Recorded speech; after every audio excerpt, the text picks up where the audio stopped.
Good afternoon. I want to thank everybody who joins us.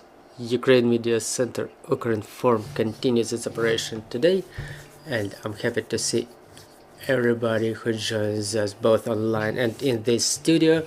Today is day 433 of the full-scale invasion of our homeland by Russian aggressor, and now we will be talking about the situation in Odesa region. Joining us online is Serhiy Bratchuk, head of the public council with the Odesa Regional Military Administration. Good afternoon, Mr. Serhiy. Good afternoon. Glory to Ukraine. Glory to the heroes, Mr. Serhiy. Right away, I would like to talk to you about the security measures that are being taken in Odesa as to the 2nd of May, 9th of May. How is Odesa preparing to those dates? Thank you for this question.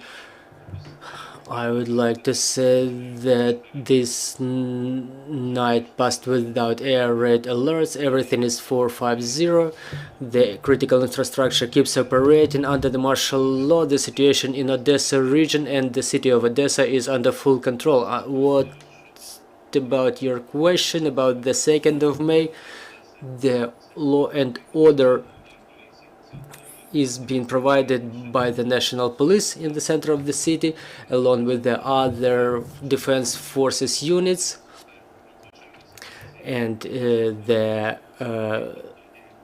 servicemen of the State Emergency Service of Ukraine are on duty, along with the medical personnel. The city is being patrolled by the law enforcement servicemen. The units are reinforced to provide for security and safety of our citizens. We understand what are the challenges being faced by our society, specifically in the south of our country, which are related to the war.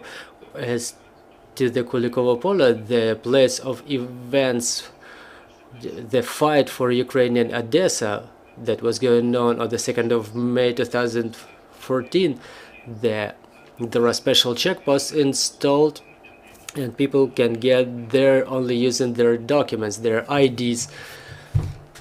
So the territory of Kulikovo Polo was inspected by pyrotechnics before, and also I want to remind you that in case of announcement of the air raid alert, all the citizens will be forced to proceed to the nearest shelters, which are located nearby Kulikovo Polo, just like everywhere in our country. Also, in the places of mass concentration of population, the policemen will explain the rights and duties to the civilians, along with the law of Ukraine in effect and consequences of its violation. For example, the Central Department of the Ukraine National Police established their operational headquarters, and they're engaged in guiding the units which are engaged in providing and ensuring security and safety during the 2nd of May. I don't expect any commotions. We hope that this day is about to pass without serious concerns. All the security measures are reinforced, as I mentioned, because 2nd of May 2014 is the anniversary of the fight for Ukrainian Odesa. All of our law enforcement representatives urge to take the reinforced security measures with understanding, and since this day we have the curfew from 12 o'clock to 5 o'clock in the morning. It's in effect just like previously. It's clear that any movement and sale of is prohibited during the curfew. The use of the pyrotechnical devices like fireworks is prohibited too. I urge the citizens of Odesa to report the law enforcement about any such cases. As to the law of Ukraine in effect, the use of any symbols of totalitarian symbols is prohibited in Odesa, along with the use of the cold weapons, small arms, explosive devices. All that was explained before this date by the law enforcement representatives, so please don't follow any provocations and please comply with the lawful procedures. Well, Mr. Serhiy, we see that it's getting warmer outside. It's the traditional period for vacations, recreation, so will there be access to the beaches in Odesa? What is the decision made about this? Well, really, we have sun coming out after the prolonged rains in Odesa. Well, according to the joint order of the Odesa military administration, it was adopted last year.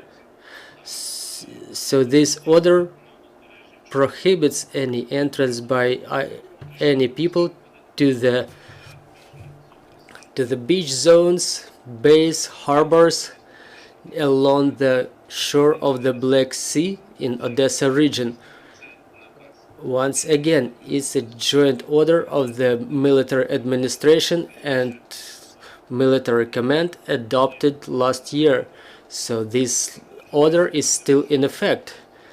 In view of the fact that equator of the Black Sea is mined, it's a forward edge of the battle area, we urge all the civilians, we remind them that first of all you have to take with understanding the situation. The war is still going on, and I want to emphasize that for the time being the military command continues to monitor the security situation, and only afterwards any relevant decisions will be taken.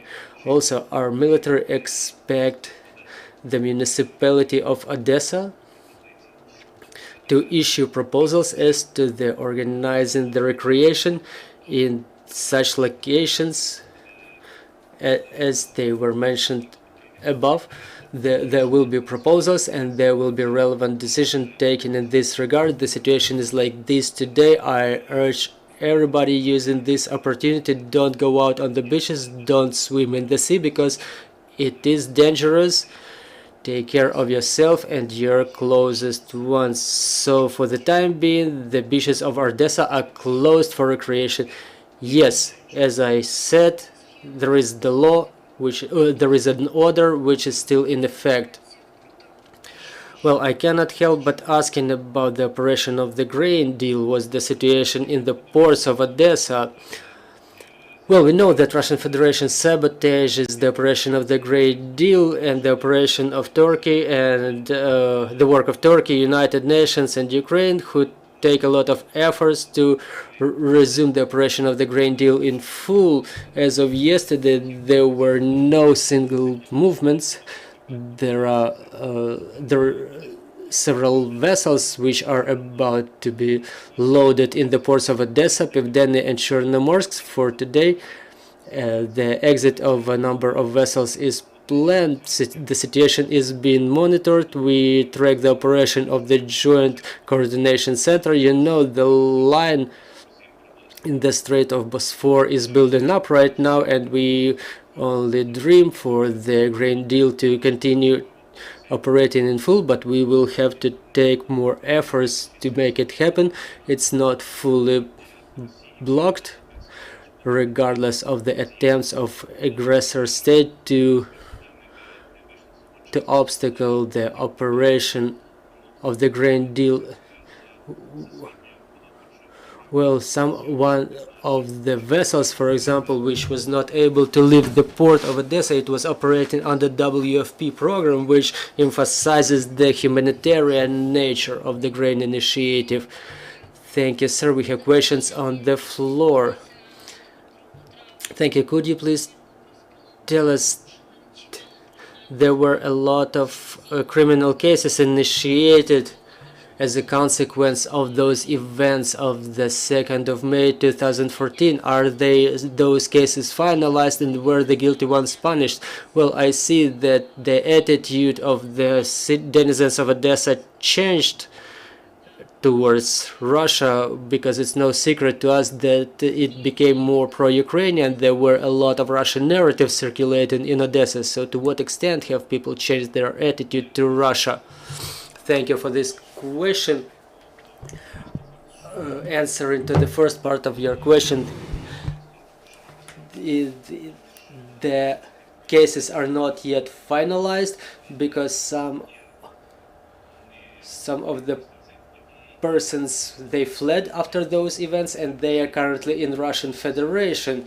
Everybody knows it, but I'm sure that the punishment, well, the punishment not only by the court but also from the celestial court, so to say, will catch up with them. As to the second part of your question, I can quote one of the denizens of Odessa. I cannot call her exact name, but she said that a lot of denizens of Odessa, they were going to their bed on the 23rd of February, like in Russian, and they woke up in Ukrainian on the 24th. So it demonstrates the attitude of denizens of Odessa to Russians. We know here in the south that the war has not started on the 24th of February 2022, but rather for us, for example, in Odessa, on the 2nd of May 2014.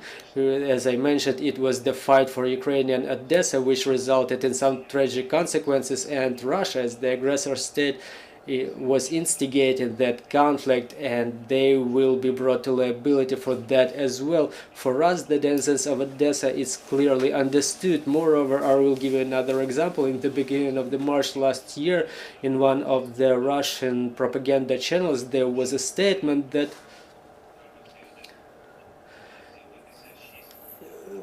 in a couple of days there will be several Russian ships with the Marines who are about to disembark on the shores of Odessa, and we've seen those 6 big ships, and Odessa, according to the words of the propagandists, should have raised the white flags. Yes, Odessa raised the flags, but they were blue and yellow and red and black. So that's the answer to your question. Thank you, Mr. Serhiy. Thank you for joining our broadcast. I'm reminding you, joining us was Serhiy Bratchuk, the head of the public council with the Odessa Regional Military Administration. Our next briefing is at 1400. Joining us will be Igor Taburets, the military governor of Cherkasy region. So bear with us, trust in our armed forces, and work together for our victory. Glory to Ukraine.